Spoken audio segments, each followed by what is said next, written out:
하나님 말씀 보겠습니다. 오늘 두 곳입니다. 갈라디아서 4장 6절과 여기 접어두시고요. 로마서 8장 14절에서 16절입니다. 우리 설교 제목은 아빠, 아버지. 갈라디아서 4장 6절과 로마서 8장 14절에서 16절. 먼저 갈라디아서 4장 6절 합독합니다. 너희가 아들이므로 하나님이 그 아들의 영을 우리 마음 가운데 보내사 아빠, 아버지라 부르게 하셨느니라. 로마서 8장 14절 16절이요. 무릇 하나님의 영으로 인도함을 받는 사람은 곧 하나님의 아들이라. 너희는 다시 무서워하는 종의 영을 받지 아니하고 양자의 영을 받았으므로 우리가 아빠, 아버지라고 부르짖느니라. 성령이 친히 우리의 영과 더불어 우리가 하나님의 자녀인 것을 증언하시나니. 아멘.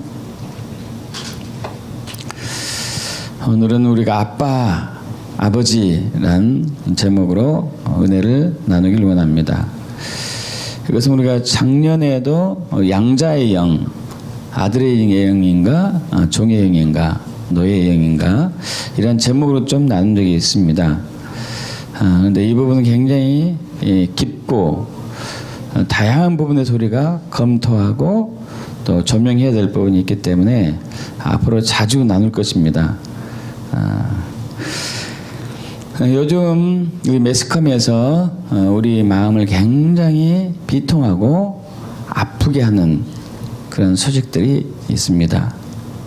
여러분 잘 아시다시피 그 부모가 자녀를 학대하고 심지어 죽이는 것고 안매장하는 것까지 정말 비극적인 것이죠.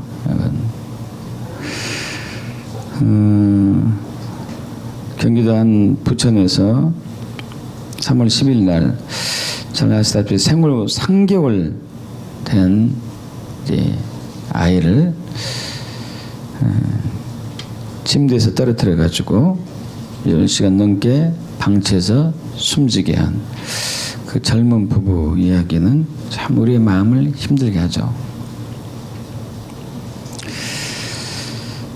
또한 그 남양주에서는 생활고하고 우울증에 시달려온 40대 그 싱글맘이 20대 된 딸을 죽이고 또 둘째 딸까지 죽이려 했지만 그건 다행이지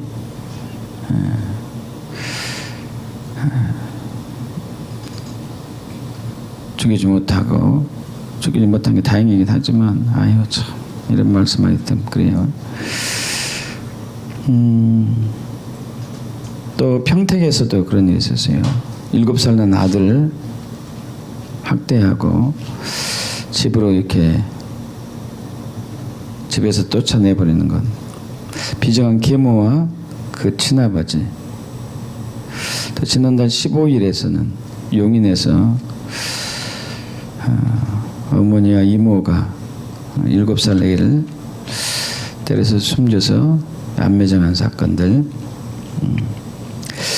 인간이 지은 죄 중에서 가장 그 악한 죄가 그 부모가 자녀를 학대하고 죽이는 것, 또한 자녀가 부모를 학대하고 또 죽이는 것이 아닐까 이렇게 개인적으로 생각해 봅니다. 참 그런데 너무 신기한 것은 이러한 일들이 요즘 갑자기 일어났다는 거예요. 여러분 그러지 않습니까? 예전에는 어쩌다가 한 번 일어났어요. 어쩌다가 몇 년에 한 번씩 이렇게 이런 일들이 일어났는데 요즘은 여러분 경기도에서만 올해 이게 2달 반 동안에 이제 3월 중순도 안 됐잖아요. 2달 10일 동안에 6건이 일어났어요. 경기도에서만. 이거 뭐 참 이상한 거죠. 이상한 거. 아니, 어떻게 이렇게 참담한 일들이 유행처럼 일어나고 있는 것인가. 뭐가 문제이지? 이게 뭐가 문제인가? 도대체 무엇이 우리의 가정을 파괴시키고 있고 우리의 사회를 혼란하게 하고 있고 우리의 마음을 힘들게 하고 있는 것인지, 이걸 또 회복하려면 어떻게 해야 될까? 이것을 오늘 우리가 좀 풀어보길 원합니다. 여러분, 이 가정이 오늘날에 있어서 현대인의 가정이 무너지고 파괴되고 있는 원인, 그것은 바로 아버지와 아들의, 부모와 자녀의 관계에 어떤 뭔가가 있는 것이죠. 회복하는 길은 무엇인가? 이것도 이제 오늘 본문 말씀에 우리가 답이 있다고 할 수 있겠습니다.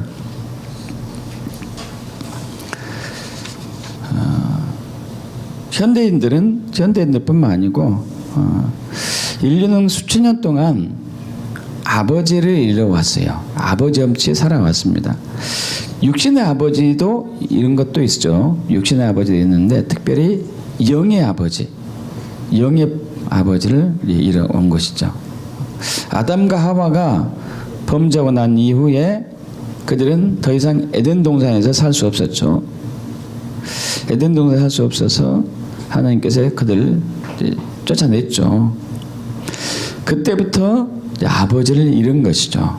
에덴 동산에서부터 영의 아버지를 잃어왔어요. 영의 아버지를 잃은 그들은 유리하는, 방황하는 삶을 살게 됩니다. 창세기 4장에 보면은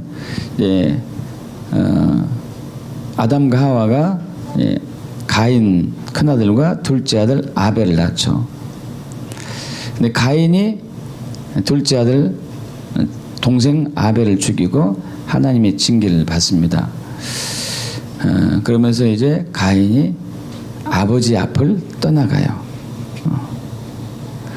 창세기 4장 14절에 주께서 오늘 이 지면에서 나를 쫓아내시온즉 내가 주의 낯을, 주의 얼굴을 배웁지 못하리니. 이제 아버지 얼굴을 보지 못하는 거예요. 아버지 얼굴을.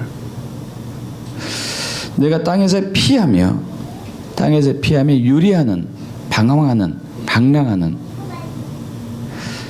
사람이 될 것입니다.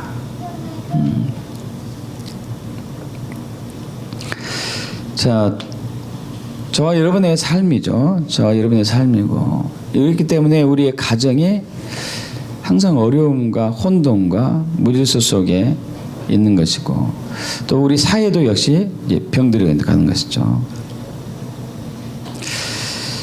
여러분, 우리가 영의 아버지를 잃게 되면은 어떤 현상이 나타나는 걸 좀 몇 가지 나누기를 원합니다. 아버지, 부모님이나 마찬가지죠. 부모님이라 해도, 영의 부모님이라 해도 되는데 어쨌든 하나님 아버지니까 자연스럽게 고아가 되는 거잖아요. 고아가 돼요. 이게 고아의 영이라고 그러죠. 이걸 보고 고아의 영.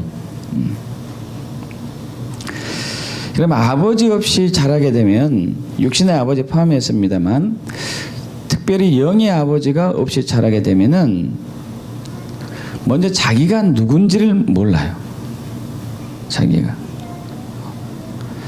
제가 누군지 모르고 여러분 자신이 누군지를 몰라요.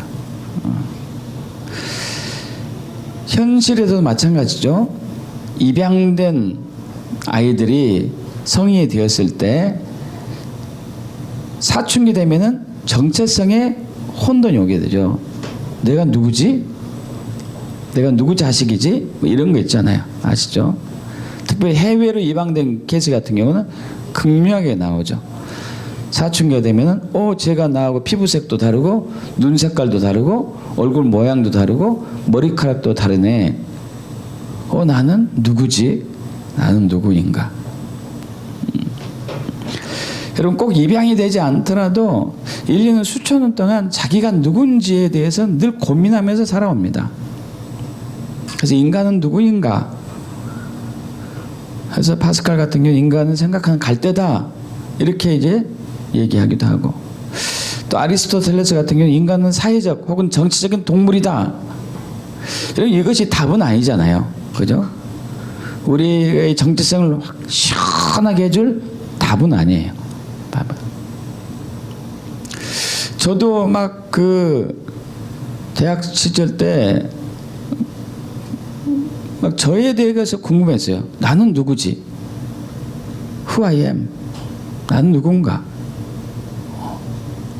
그래서 이제 나름대로 막 철학 책도 보고 종교 서적도 읽어보고 했던 것이 기억이 있어요. 내가 누군지, 또 친구들하고 토론도 하고, 사람은 누구인가, 어떤 존재인가. 그러면 이게 아버지, 영의 아버지를 잃은 사람의 특징입니다. 내가 누군지를 몰라요. 내가. 그래서 저번에도 얘기했지. 타타타 아니에요. 타타타. 내가 나를 모르겠다. 내가 나를 모르겠다. 내가 나를 모르는데 사람들이 또 나를 어떻게 합니까? 그죠? 사람들이 나를 어떻게 알아요? 요즘은 자살하는 사람들이 급증하고 있습니다. 왜 자살을 많이 하게 될까요?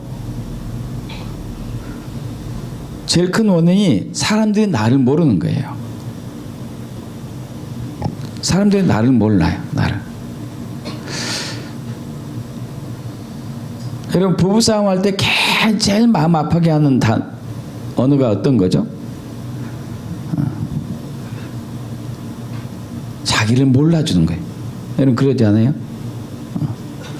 나를 몰라주는 거. 남편이 나를 몰라주는 거. 아내가 나를 몰라주는 거. 자녀가 나를 몰라주는 거. 부모님이 나를 몰라줄 때 가장 속상해. 가장. 제일 아프죠. 제일 아파요. 정체성의 혼돈이에요. 아버지를 잃은 고아의 영에 물들어진 우리의 삶, 우리의 가정이 누군지를 모르니까, 내가 누군지를 모르니까, 자녀가 누군지를 모르고, 배우자가 누군지를 모르고, 남편이 누군지를 모르고, 부모님이 누군지를 모르니까, 정체성의 혼돈이 오니까 서로 각자가 독립된 삶을 살게 수밖에 없고, 소통이 안 되죠. 소통이 안 되는 거죠. 이게 이제 아버지를 잃은 고아의 영에 의해서 자라고 있는 저와 여러분의 상황이죠.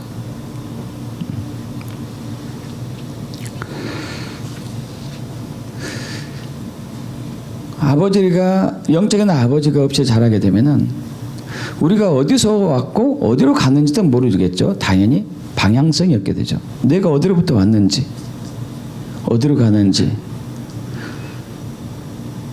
많은 생물학자나 과학자들이 얘기합니다. 인류가 어디서 왔나? 대부분 어떻게 얘기하죠? 진화론으로 이렇게 됐다고. 진화론.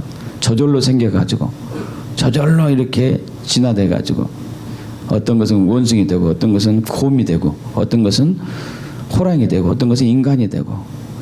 그리고 나중에 저기 그 곰하고 호랑이하고 오그려가지고, 막 뭐 쑥 먹고 마늘 먹고 해서 사람이 됐다.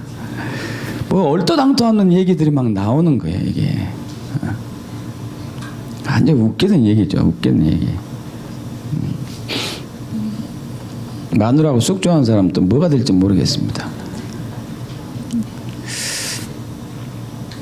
내가 어디로 왔다가 어디로 가는지 몰라요. 미래의 불확실성 속에 살고 있어요. 그러지 않습니까? 여러분, 우리 아버지가 아버지를 모르는 세대에서는 영의 아버지가 누군지 모르면요, 미래의 불확실성이에요. 미래의 불확실성. 대그룹을 가지고 있는 이제 기업체 회장들을, 자녀들은 자기들이 어떻게 될지 대부분 알아요. 그러지 않습니까? 기업체 이어받겠죠, 뭐. 특히 외아들 같은 경우는 그러지 않겠어요? 딱 아들이 하나 있어요. 대그룹 회장인데. 그 아들이 뭐 할 거예요? 당연히 기업체 회장 대를 물려받는 거죠. 당연히. 아버지가 확실합니까? 근데 아버지 부재 속에 살고 있는 이 시대에서는 저와 여러분이 어디로 갈지, 무엇을 해야 될지 몰라요. 여러분, 내년 2017년에 여러분이 무엇을 할지 아십니까, 혹시?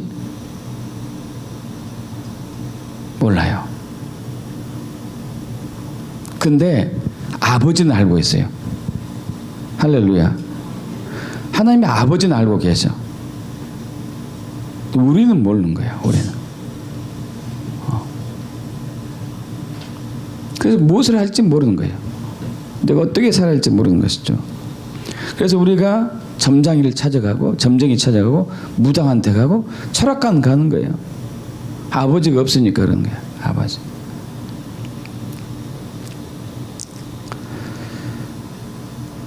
또 죽으면 어떻게 될지 모르는 거죠. 아버지가 없게 되면. 영의 아버지 이런 사람은 죽으면 어떻게 될지 몰라요. 여러분 하나님 나라로 간다고 그러죠. 이 하나님 나라를 성경에서는 아버지 나라라고 그랬어요. 할렐루야. 아버지 나라. 예수님도 마태복음 26장 29절에 이렇게 얘기하죠. 이제 그 마지막 최후의 만찬을 하고 난 이후에 제자들에게 나는 이제 다시는 내가 포도나무에서 난 것을 이제부터 내 아버지 나라에서 새 것으로 너희가 마실 날까지는 마시지 않을 것이다. 내 아버지 나라로. 예수님도 하나님 나라를 아버지 나라라고 해요. 아버지 나라. 또 제자들에게 얘기합니다. 마태복음 13장의 천국 비유를 얘기할 때 그때의 의인들은 하면서 자기 아버지의 나라에서 해와 같이 빛날 것이다. 그런데 아버지를 영의 아버지를 잃어버리게 되면 죽으면 어떻게 될지 몰라요. 세상 사람들이 그렇게 살아가고 있죠. 진짜 아버지를 아는 사람들은 영의 아버지를 아는 사람들은 죽으면은 아버지 나라 갈 줄 당연히 알아요.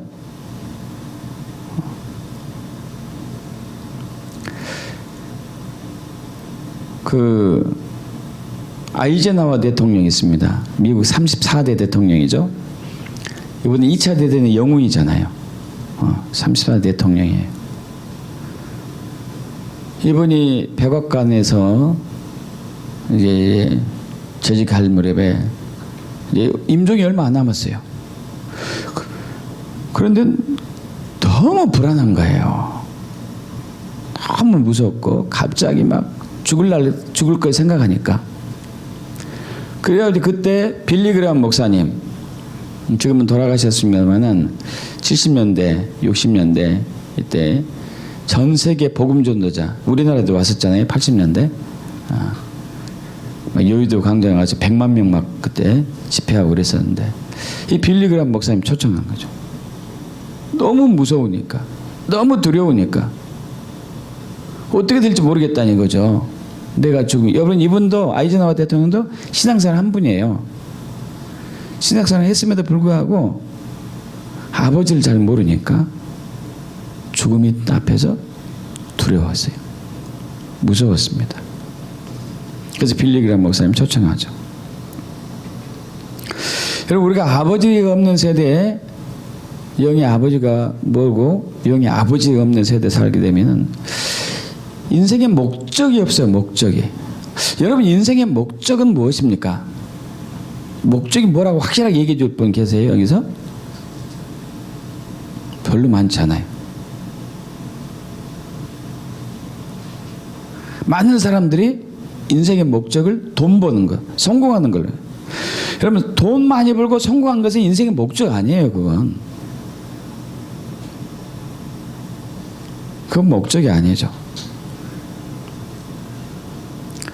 릭 워런의 목적이 이끄는 삶 아주 유명했던 그 책이었는데 목적이 이끄는 삶이 성공하는 것이지 성공을 위해서 내가 인생을 살아간다. 이건 정말 웃기는 거거든요. 돈을 위해서 내가 돈 많이 벌기 위해서 최선 다해. 아니 그러면 이제 물어봅니다. 돈 많이 벌어서 뭐 하게요? 그것은 그때 가서 일단 알 때리고 일단 난 돈이 많아야 되겠다. 돈이 많아야 되겠다. 여러분 이런 사람은 성공하기 거의 힘들어요. 왜 힘드냐? 환경이 좋을 때는 돈을 벌 수 있습니다. 그러나 어려운 일을 당했을 때는 거기서 포기해요. 그러나 목적이 뚜렷한 사람은 어려움이 있을 때에도 목적을 위해서 자기가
안식할 곳이 없으니까 화를 다스릴 수가 없은 거예요.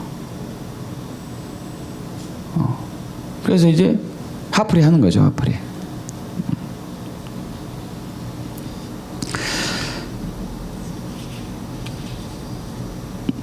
아버지가 없게 되면은, 영의 아버지를 모르게 되면은 자유가 없어요, 자유.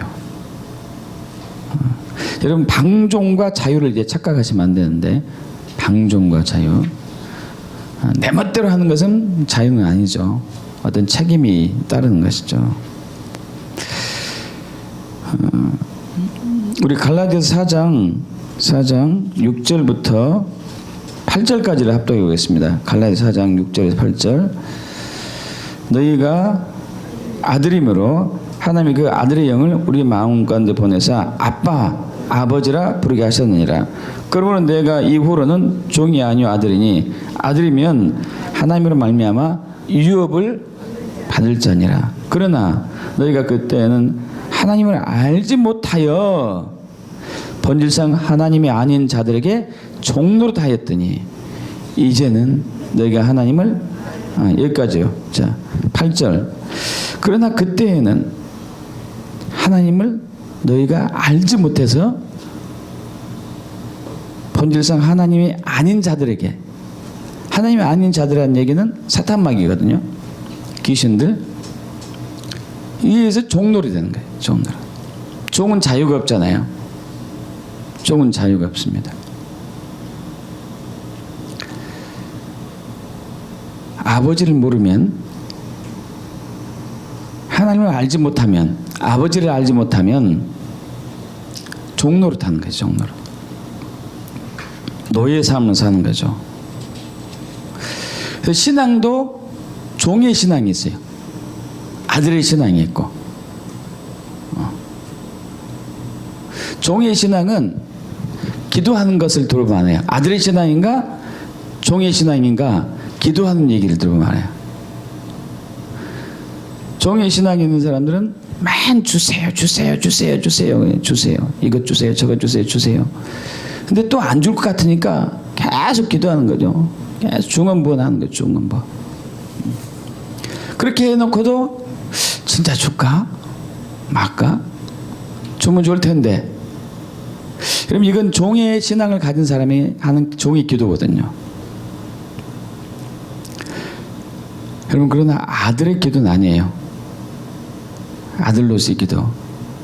아들의 기도는 여러분, 자녀가 부모님에게 엄마 아빠 나 학용품이 필요한데 이거 사주세요. 쫄아다니면서 주세요 주세요 이러진 않잖아요. 그죠? 이러진 않아요. 언제 뭔지 필요하다고 아니 그 꼭 돈을 맡겨놓은 사람한테 요구하죠. 그죠? 돈을 맡겨놓은 거야. 그거. 안 해주면 안 되는 거야 이게. 안 해주면 큰일 나는 거예요 부모가. 그죠? 근데 종은 해줘야 될 텐데 이런 입장이라. 여러분 기도할 때 어떻게 기도하시죠? 아들로서 기도합니까? 종으로서 기도합니까? 대부분들 종으로서 기도해요. 대부분들. 왜냐면 아버지를 모르기 때문에, 하나님을 아버지로 알고 있지 않기 때문에. 우리는 대체적으로 하나님을 조금 세상 사람분들보다 조금 나은 괜찮은 마음씨 좋은 사장님 이 정도로 이제 알고 있죠. 이 정도로. 아버지로 아는 게 아니고 마음씨 좋은 사장님. 그러나 화나면은 무서워. 비유를 안 건드려야 돼. 이건 종의 신앙이죠. 종의.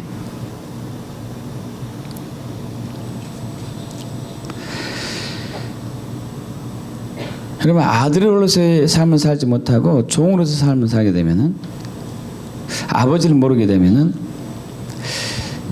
늘 수치와 부끄러움이 항상 따라다녀요. 수치와 부끄러움이 항상 따라다니고, 그 수치와 부끄러움 때문에 실수를 용납하지 않아요. 실수를. 저가 그랬어요. 제가 제 자신에게 실수를 용납하려고 하지 않았어요. 제가 제 자녀에게 실수를 용납하지 않으니까 다른 사람이 실수하는 것도 보지도 못해. 그래서 어디 가서 무슨 일을 하는데 제가 실수했어요. 그럼 두고두고 제가 제 자신을 막 책망하죠. 야, 이 멍청한 놈, 바보 같은 놈, 띨띨한 놈 해가지고 계속 책망하죠. 책망.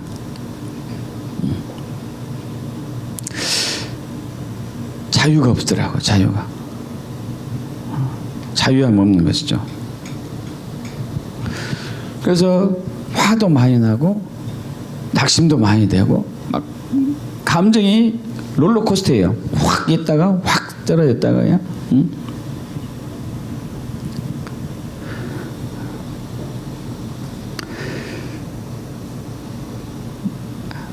아버지를 회복하지 못하면 제일 무서운 것은 저주 아래 놓이게 되는 건데요.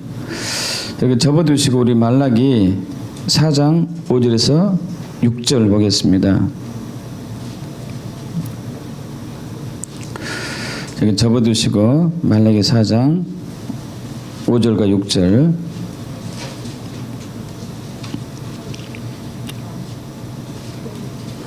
합독합니다.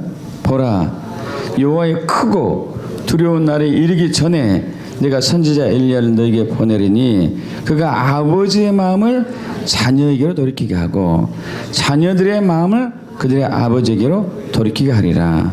돌이키지 아니하면 두렵건대 내가 와서 저주로 그 땅을 칠까 하노라 하시니라. 아멘. 여러분, 그 날이라는 얘기는 마지막 때, 지금이에요. 지금 이 시대. 그날에 내가 선지자 엘리야를 너에게 보낸다. 실제로 선지자 엘리야는 살아계셨던 약 3000년 전의 인물인데 2000 몇백 년 전에 그를 다시 보낸다는 얘기는 아니고 이제 엘리야 영을 가진 사람들, 기름 부음 받은 사람을 보내는 거죠. 제가 여러분에게 자주 말씀드리는 선두주자, 주님이 오실 길을 준비하는 사람들, 주의 재림을 준비하는 사람들, 주님이 오신 대로를 닦는 사람들, 선두주자, 엘리야 영을 가진 사람을 보내는데 보내는 목적이 뭐냐?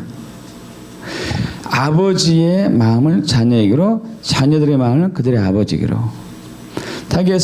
다시 얘기해서 자녀들이 아버지를 알고 부모가 자녀를 아는, 이것을 이루기 위해서 보내는 거죠. 우리가 그리스도인들의 아버지를 알고 아버지 안에, 우리가 아버지가 우리 안에, 또 육적인 아버지를 이해하고 육적인 자녀들을 이해하는 이러한 관계로 주님은 우리를 회복하기를 원하세요. 이렇게 되지 않으면은 그 땅을 저주로 이제 친다는 얘기죠. 그 땅을. 자, 지금은 하나님이 그 일을 하고 계세요.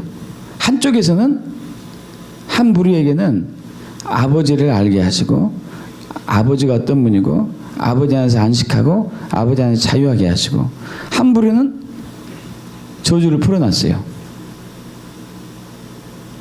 그래서 저주를 풀어놓으니까 이 땅에 패역한 땅이 되어버렸죠. 부모가 자녀를 죽이고 안매장하고 학대하고 자녀가 부모님을 학대하고 죽이는, 이거 저주를 풀어놓은 거거든요. 저주를 풀어놓은 거. 자, 우리는 여기에 속한 게 아니고 아버지를 아는 그 은혜의 부류에 속해야 되죠. 아멘. 아버지를 알아야 되죠. 아버지를. 이 저주가 이렇게 강하게 이 땅에 풀어지는 이때에 하나님이 우리에게 주신 복된 소식이 바로 우리가 처음에 봤던 오늘의 본문 말씀이죠. 다시 우리 갈라디아 4장 6절과 로마서 8장 14절 16절 합독해 봅니다. 갈라디아 4장 6절, 로마서 8장 14절 16절. 너희가 아들이므로 하나님이 그 아들의 영을 우리 마음 가운데 보내사 아빠, 아버지라 부르게 하셨느니라. 무릇 하나님의 영으로 인도함을 받는 사람은 곧 하나님의 아들이라. 너희는 다시 무서워하는 종의 영을 받지 아니하고 양자 영을 받았으므로 우리가 아빠, 아버지라 부르짖느니라. 성령이 친히 우리 영과 더불어 우리가 하나님의 자녀인 것을 증언하시나니. 여러분, 예수 믿는 사람은 영의 아버지를 만나게 됩니다. 이거 십자가의 놀라운 능력이에요. 할렐루야. 십자가가 우리에게 주신 큰 은혜, 우리를 죄에서 용서하실 뿐만 아니라 이제 영이신 아버지 앞에 십자가를 통해서 우리가 가게 되는 거예요. 할렐루야. 이것이 가장 큰 은혜예요. 아버지와 화목하게 되는 것, 아버지의 관계가 회복되는 것. 십자가를 통해서 우리는 비로소 종에서 아들로, 노예에서 양자로 회복이 돼요. 할렐루야. 믿습니까? 여러분, 예수님이 이 땅에 오신 목적이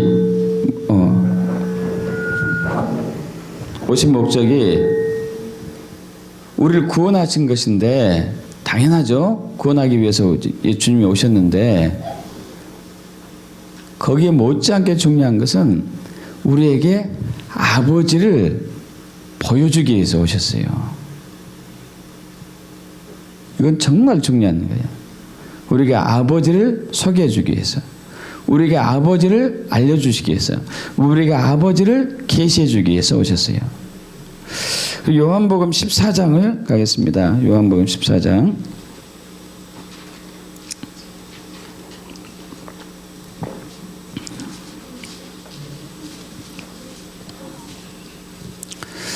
(14장) 1절에서 5절 제가 읽습니다.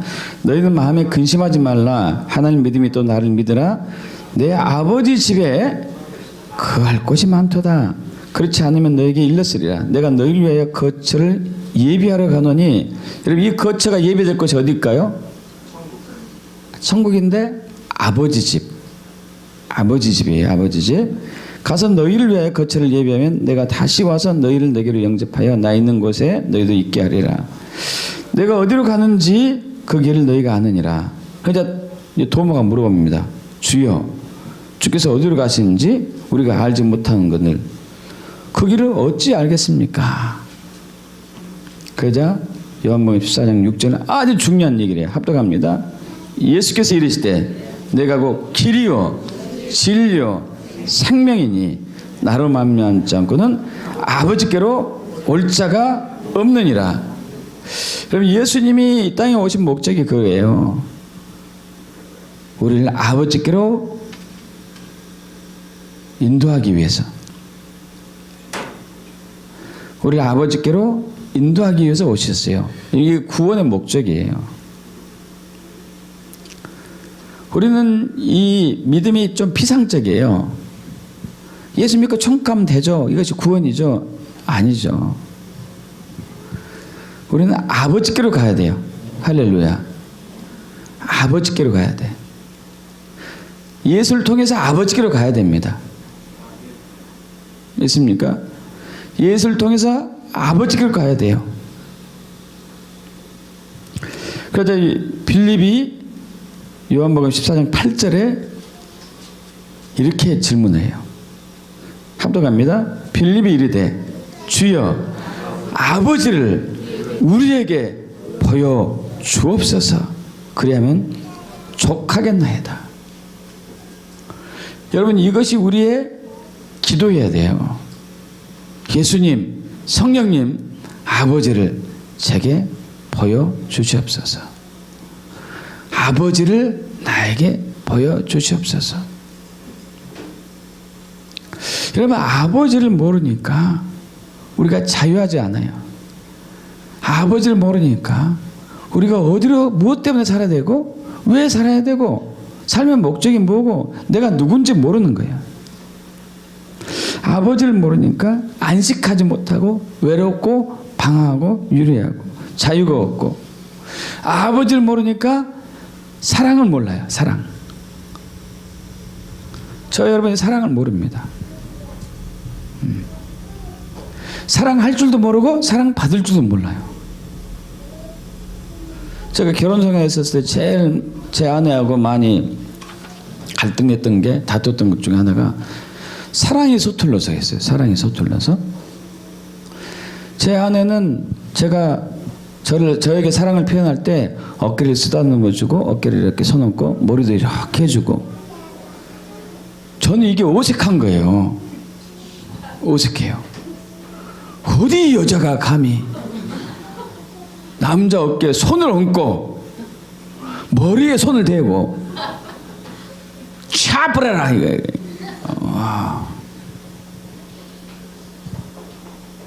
이거 어색한 거, 어색해요. 제 아내가 이제 저희 고향에 갈 때마다 명절 때 이렇게 생일 때 가는데 어머니에게, 시어머니에게 얘기하죠. 어머니 사랑해요. 보고 싶었어요. 어머니가 어색한 거예요. 하트 이것 봐, 이중기계야 이것이.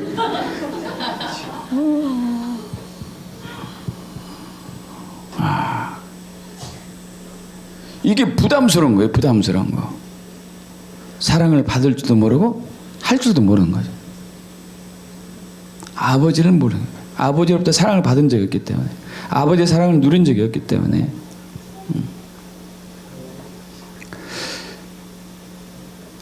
저도 막 얼마나 관계가 힘들어요. 관계가 진짜 힘들어요. 관계.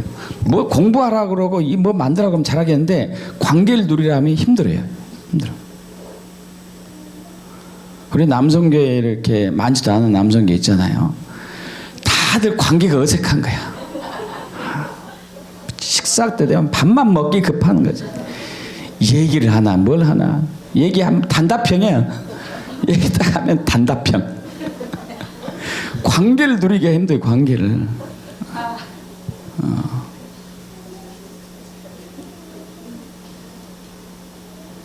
그리고 이제 이따가 빨리 빠져나오는 거지. 빨리 빠져나와요. 있기가 거북한 거, 거북한. 그래 놓고 뒤에서 이제 우리 교회는 이렇게 사람들 정서가 없어. 지도 그려놓고 지도 그러면서.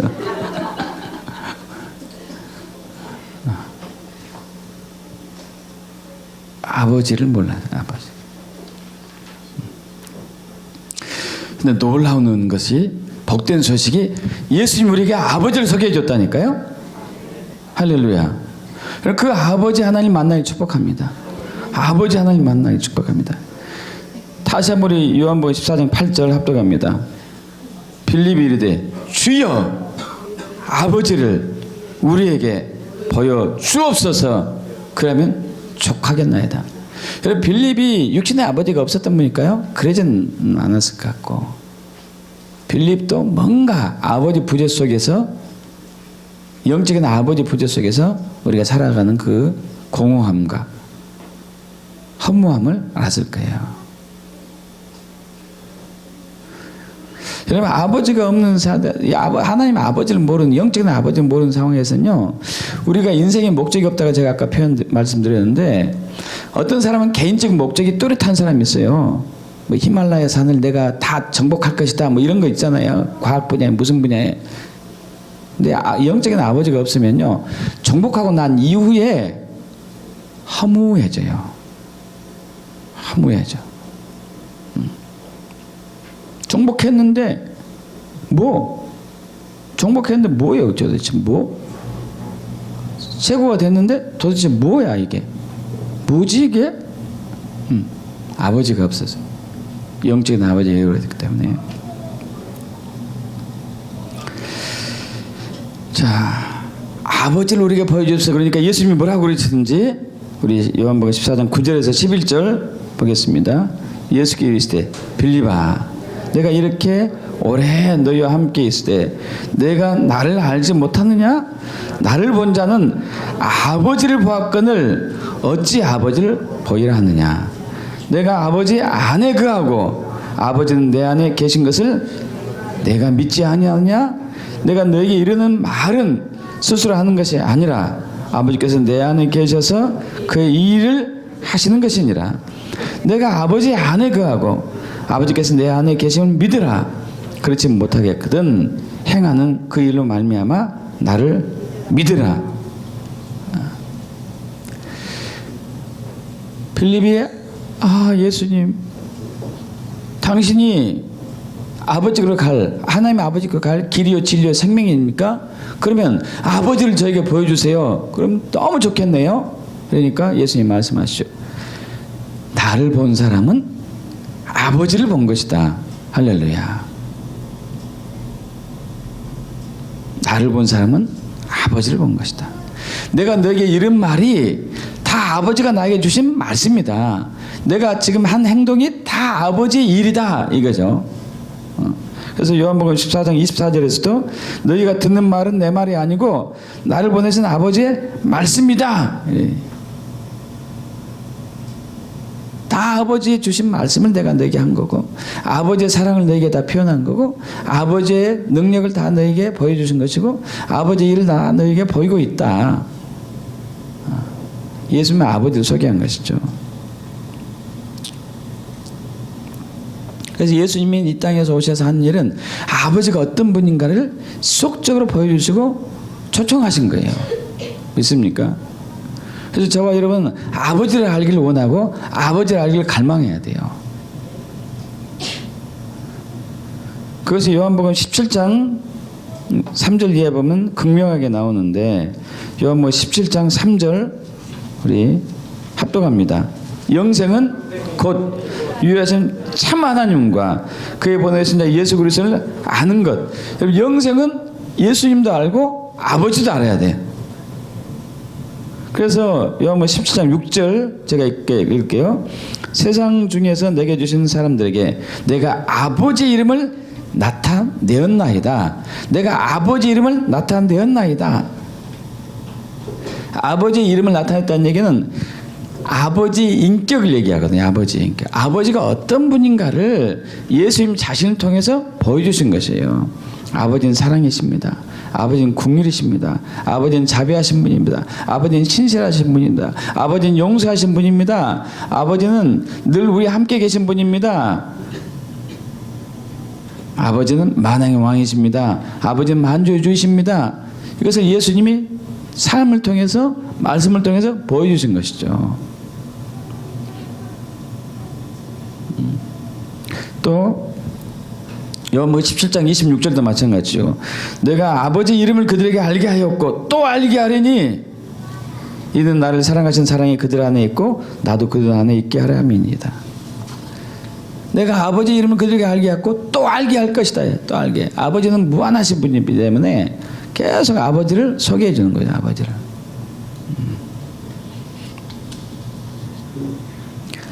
그래서 이 시대는 예수님이 지금 하늘보좌 우편에 계시니까 예수님께서 성령을 보내셔가지고 그 성령의 일 중에 하나가 양자의 영으로 역사하고 아들의 영으로 우리 안에 역사하셔요.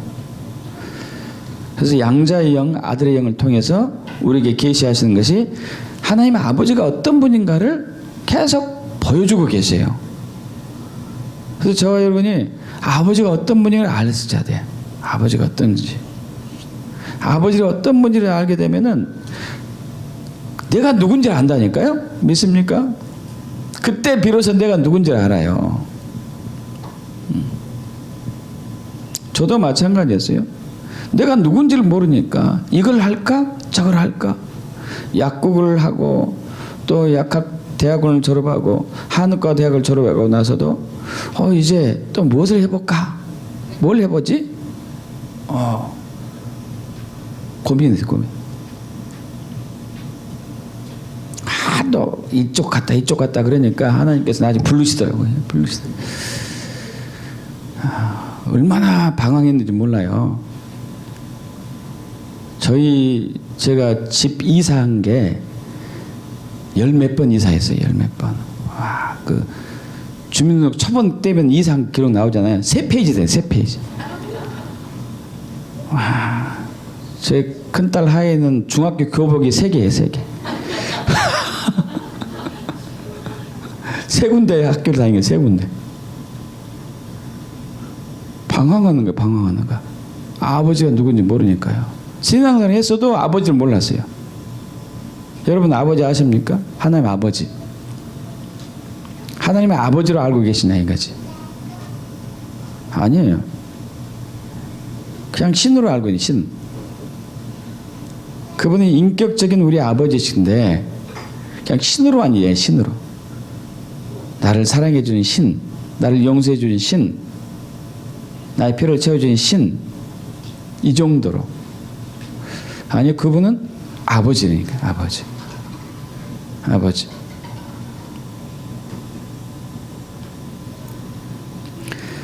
아버지가 있어야지만이 내가 누군지 알아요. 왜냐하면 하나님께서 우리를 창조하셨을 때 목적 있게 창조했거든요. 할렐루야. 믿습니까? 그래서 다윗이 고백하잖아요. 시편 139편에서 내가 주께 감사하옵기는 나를 지으심이 기묘합니다. 놀랍습니다. 기이합니다. 내가 은밀한 데서 지음을 받았고 땅의 깊은 곳에서 기이하게 지음을 받을 때에 나의 형체가 주의 앞에서 숨겨지지 못하였나이다. 내 형질이 이루어지기 전에 주의 눈이 보셨으면 나를 위하여 정한 날이 하루도 되기 전에 주의 책에 다 기록되었나이다. 다윗은 그걸 비밀을 알았어요. 자기가 누군지, 아버지가 누군지 아니까 자기가 누군지 아는 거예요. 자기가 누군지 알았습니다. 자기가 누군지 아니까요, 부모님이 학대하고 형들이 자기를 핍박하고 동네 사람들이 자기를 왕따시켜도 여호와는 나의 목자시니 내게 부족함이 없으리로다. 이렇게 신앙 고백했었던 것이. 시편 69편 보면은 다윗이 얼마나 힘들게 살았다는 것을 알 수 있다니까요.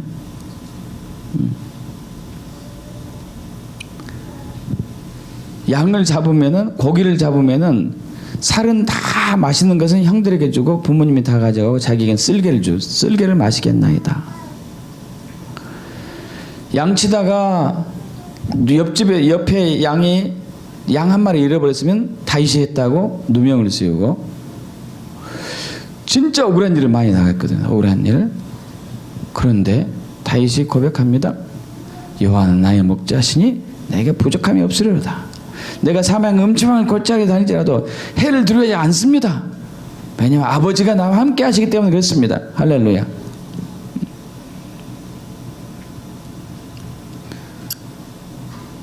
다윗은 자기가 누군지 알았어요. 자기가 누군지.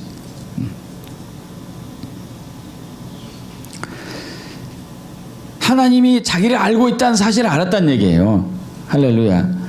여러분, 하나님이 여러분을 알고 계세요. 우리가 아까 얘기하죠. 사람들이 막 우울에 걸리고 정신질환으로 자살하려고 하는 이유 중에 하나는 도대체 나를 좀 알아줘야 되는데 나를 아는 존재가 없다는 얘기가 아니에요. 그죠? 근데 만왕의 왕이시고 만주해 주신 그분이 나를 알아요. 할렐루야. 하나님이 여러분, 아버지가 여러분을 알아요.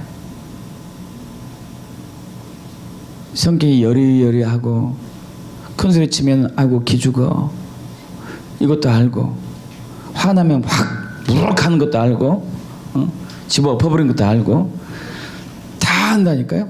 다 알아. 그러면서 아야 하지 마라, 나 그러고 싫어해. 이게 점잖게 타일내죠.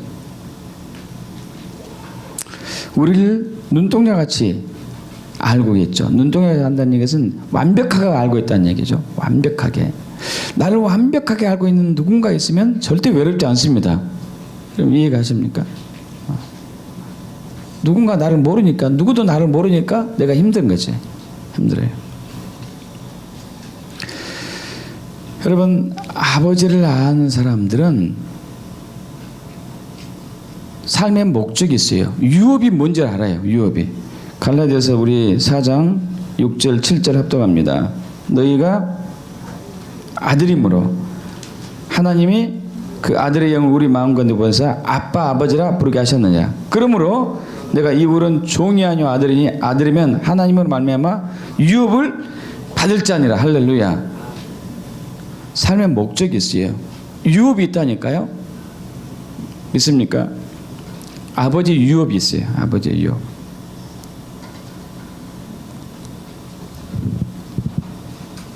아버지 일이 내 일인 것이죠. 예수님이 그렇게 살았어요. 아버지 일이 내 일이. 아버지의 유업을 이어받으니까. 유업.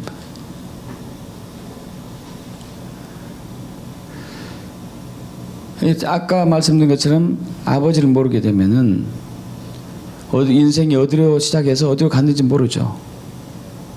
아까 아이젠하워 대통령처럼. 아이젠하워 대통령의 노년에 아까 말씀드린 것처럼 그랬어요. 아버지를 모르기 때문에 내가 죽으면 천국에 갈 수 있을까? 불안했어요. 빌리그람 목사님 초청하죠. 빌리그람 목사님이 에베소서 2장 8절의 말씀을 가지고 믿는 자는 갑니다. 그것은 아버지의 나라이기 때문에 당신이 아들이기 때문에 가는 것이죠. 당연히. 이걸 듣고 위로받고 이제 나중에 희망을 품고 소천하시죠. 여러분, 예수님은 아버지가 누군지를 알고 또 아들로서의 어떠한지를 알기 때문에, 사랑을 한 것을 알기 때문에 어떠한 역경과 환난에서도 안식하는 법을 알았어요. 잘 아시다시피 갈릴리에서 제자들과 함께 배를 타고 가다가 갈릴리 호수를 건너는데 돌풍이 일었습니다. 굉장히 큰 호수예요. 굉장히 큰 호수. 끝과 끝이 까마득하게 멀어요. 돌풍이 불었어요. 막 돌풍 불면은 파도가 최대 2m까지 오는데요. 2m. 옛날에 2m면은 쉽지 않습니다. 사람이 안 보일 정도예요.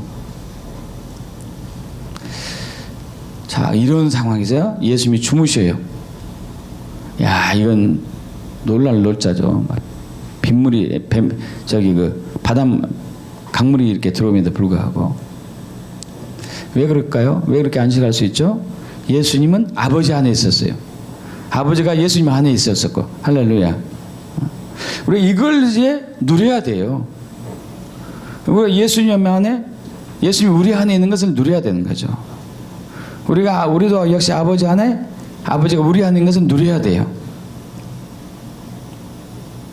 그렇게 신앙생활 하지 않으면 그냥 종의 신앙생활이니까요. 종. 주세요, 주세요, 주세요. 그러면 아들은 아버지가 줄 알고 구하는 거예요. 믿습니까? 그러지 않아요? 자녀들이 학용품이 필요한데 학용품 주세요, 사주세요, 살 테니까 돈 주세요, 이거 할 때 줄까 안 줄까? 이렇게 하지 않아요. 줄 알고 구하는 거죠. 믿습니까? 줄 알고 구해요. 이게 믿음의 기도예요. 믿습니까? 하나님의 아버지를 알게 되면은 내가 구하는 것을 줄 알아. 믿습니까? 근데 아버지를 이해하지 않으면, 마음씨 좋은 회사 사장으로 이해하고 있다면 줄까? 안 줄까? 내가 잘 보여야 할 텐데, 이거죠. 내가 잘 보여야지. 회사 사장이 내가 잘 보여야지 월급도 빨리 올려주고 진급도 빨리 시켜주고 할지. 그러면 아들은 그거 신경 안 씁니다. 어떻게 하죠? 아들은 아버지가 때 되면 나를 올려주겠지. 상무 시켰다가 이사 시켰다가 부장 시켰다가 뭐 했다가 회장도 올리겠죠. 그러지 않아요? 근데 직원으로서는 아니죠. 잘릴까? 안 잘릴까? 정년까지는 해먹어야 할 텐데. 그러면 아들은 정년 없어요. 할렐루야. 아들로 살기 축복합니다. 대기업 아들이 회장이 됐는데 정년이 있습니까? 정년 없잖아요. 아들이니까. 아들의 특권이 어마어마하거든요. 종우는 정년이 있죠. 정년이 있어요.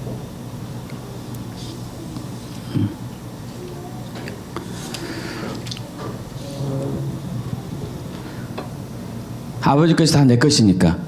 믿습니까? 아버지 것이 다 내 것이에요. 여러분, 아버지 것이 여러분의 것을 믿으려면은, 하나님 것이 다 내 것인 것을 믿으려면은 하나님의 아버지를 알고 계시면 돼요. 하나님의 아버지를 알고 있지 않기 때문에 아버지 것이 내 것이지 않은 걸 알아요. 그래서 누가복음 15장 보면 탕자에 비유해서 큰아들이 그래요. 큰아들이 집 나간 둘째 동생이 밑에 동생이 들어오니까 밑에 동생을 위해서 아버지가 잔치를 벌여주니까 화가 났어요. 화가. 저거 나한테 울고 축내고 있네. 삐져가지고 집에 안 들어가죠. 그죠? 아버지가 찾아오죠. 야, 왜 안 들어오냐? 아니, 그럴 수 있습니까?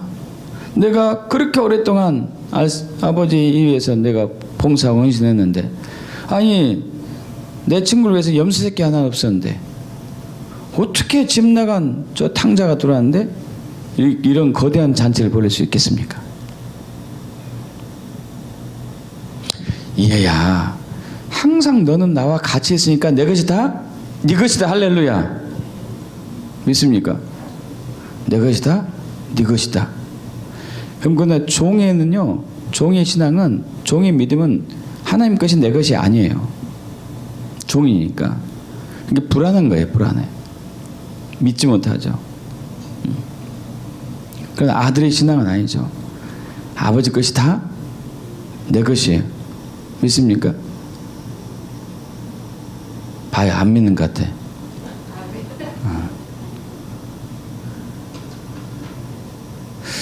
여러분은 하나님의 아들이에요. 하나님의 자녀예요. 여러분 하나님의 아들입니다. 하나님의 자녀예요. 이 땅은, 이 피조물들은 속히 하나님의 아들들이 나타나길 기다리고 있어요. 빨리 하나님의 아들들이 나오길 기다리고 있어요. 그래서 로마서 8장 19절, 우리 아까 접어둔 데 있죠.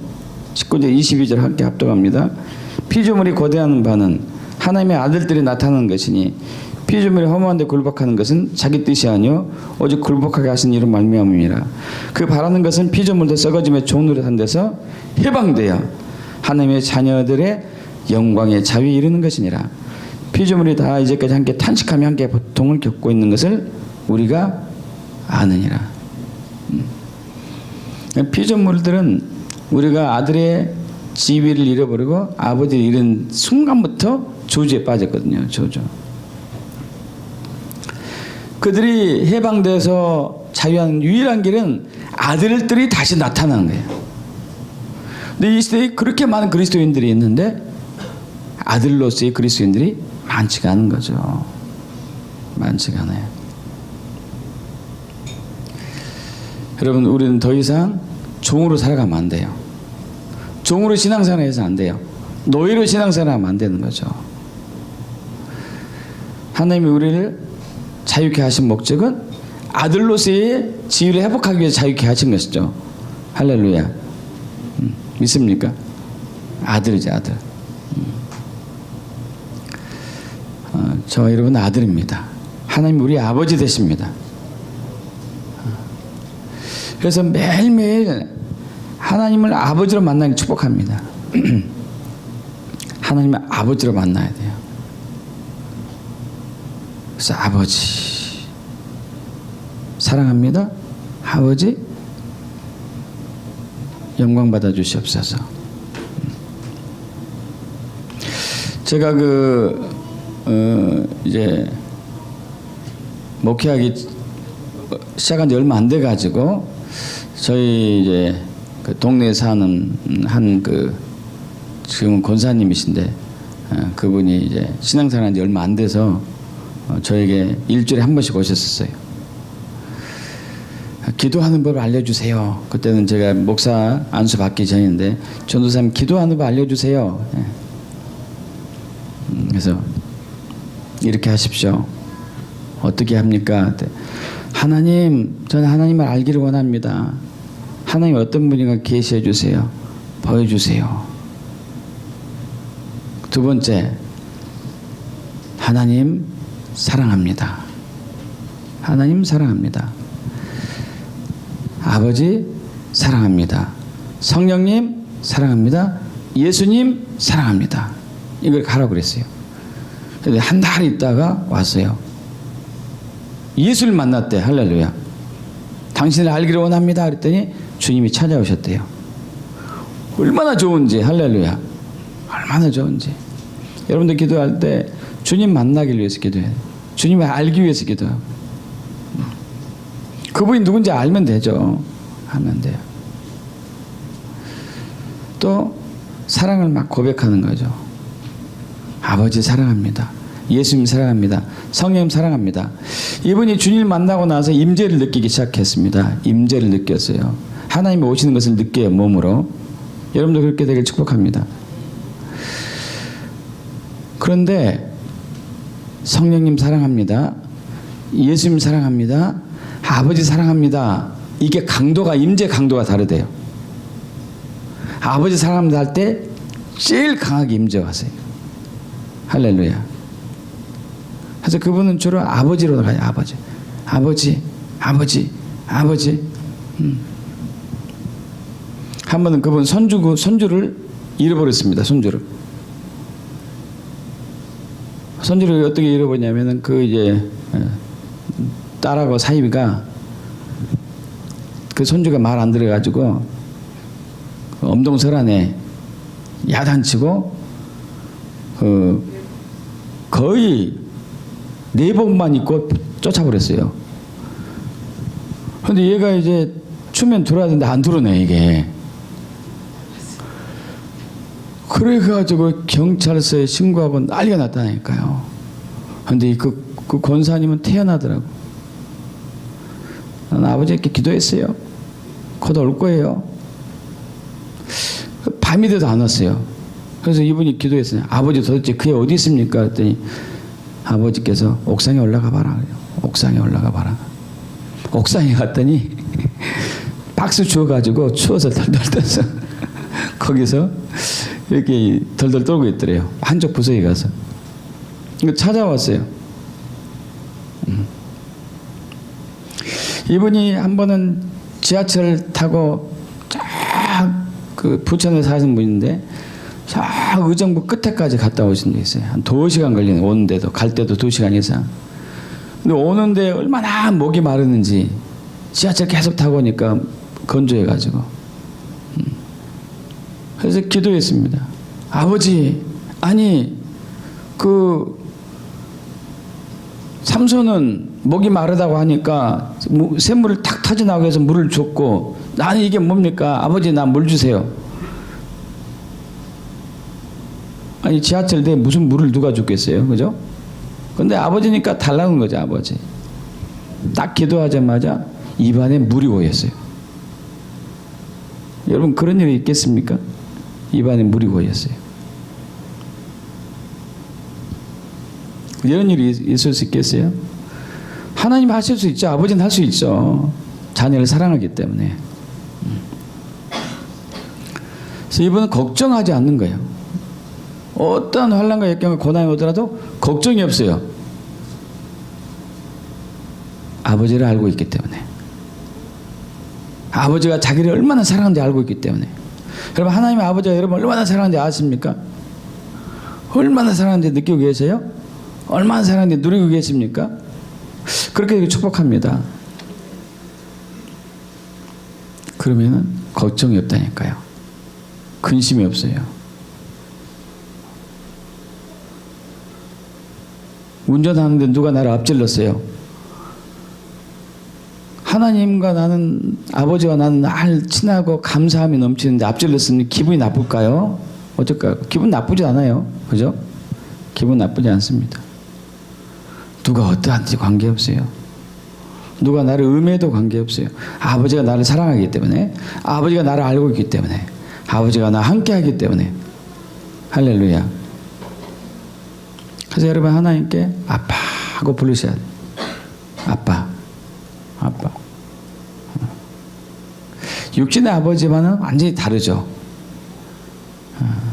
저도 육신의 부모님이 계시고 또 육신의 아버지 역할을 하고 있지만 우리의 이 그 부모와 자녀 관계는 참 어리석고 지혜롭지 못하고 온전한 사랑이 아니죠. 부족함이 많죠. 그러나 아버지 하나님은 온전하게 우리를 사랑하고 계십니다. 온전하게 함께하고 계시고 항상 우리와 지켜주시고 보호하시고 우리 필요를 채워주시죠. 그리고 그 아버지를 우리를 알기를 원해요. 하나님께서. 믿습니까? 예수님이 오신 목적이 바로 아버지를 소개하기 위해서였어요. 아버지를 알기 위해서. 그리고 아버지 나라에 우리를 드리기 위해서. 믿습니까? 하나님 나라는 아버지 나라예요. 믿습니까? 하나님 나라는 아버지 나라예요. 그러한 삶이 되게 축복합니다. 아멘. 기도하겠습니다.